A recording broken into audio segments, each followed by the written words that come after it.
Talk about gadgets that save time and money. These weather stations help determine irrigation needs across Arvada's parks, all 104 of them. They can shut down or limit sprinklers if it rains. Arvada got them in 2020. It's part of our smart city approach. And they've been a huge help to parks employees. Prior to the weather stations, if it rained, we had 2 guys that would get up in the middle of the night, would sense that it's raining, and they would shut down our irrigation systems.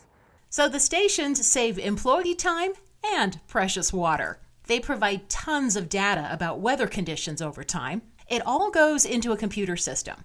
The data can also be read on employees' phones and iPads. It can take all that data and it can do whatever we want it to do, basically. So we can set this thing up so it's fully automated, and we say if we get this amount of water, as soon as you detect that in a 24-hour period, you shut everything down, and it will shut every system down.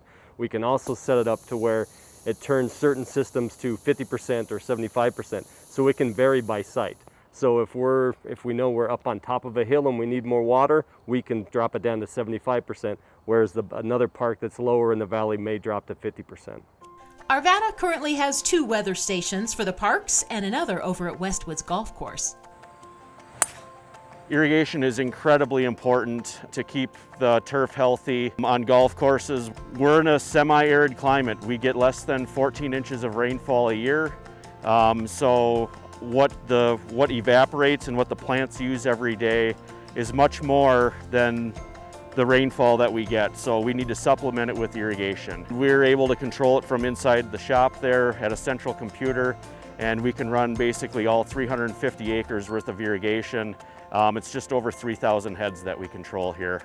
The amount of inches of water that has been lost in the last 24 hours, so this is saying that we lost 0.2 of an inch of water in the last 24 hours. The data helps parks employees adjust watering schedules for different parts of the golf course as needed.